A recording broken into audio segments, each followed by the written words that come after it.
আসসালামু আলাইকুম ভাই ও বন্ধুরা, যারা যেখান থেকে ভিডিওটা দেখতেছেন প্লিজ লাইক ফলো শেয়ার করে দিন।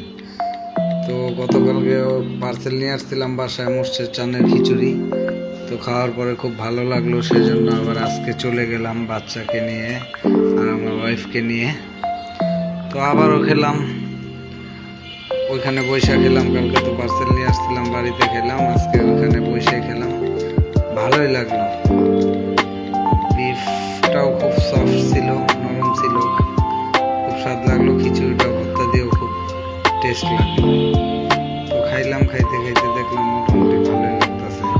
তো ওনাদের লাটকা খিচুড়িটা খুবই টেস্ট। আসলে আমার আবার লাটকা খিচুড়ি ভালো লাগে, মাঝে মধ্যে বাসায় বললে রাঁধতে চায় না।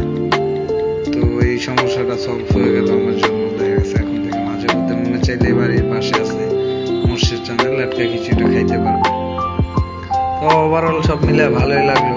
আমার পরিবেশটাও সুন্দর, বাসার আশেপাশে আমি ছেলেকে নিয়ে গেলাম, ছেলেও দুষ্টামি করতেছিল, আমার ভালোই লাগতেছিল, আমার সাথে মজা করতেছিল ছেলে।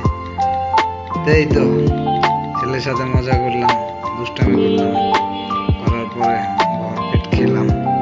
খাওয়ার পরে যেই কথা সেই কাজ, আবার সুন্দরভাবে দেখলাম একটু খিচুড়ি ছিল, সেটাও সাফ করে দিলাম, প্লেটটাও ক্লিন হয়ে গেল, যেটুকুটা খেয়ে নিলাম। খাওয়ার পরে আর কি ঠান্ডা খেলাম। খাওয়ার পরে মুখ টুক পুষে মোর্শেদ চানকে জানালাম বিদায়, টাটা, আল্লাহ হাফেজ, বাই বাই।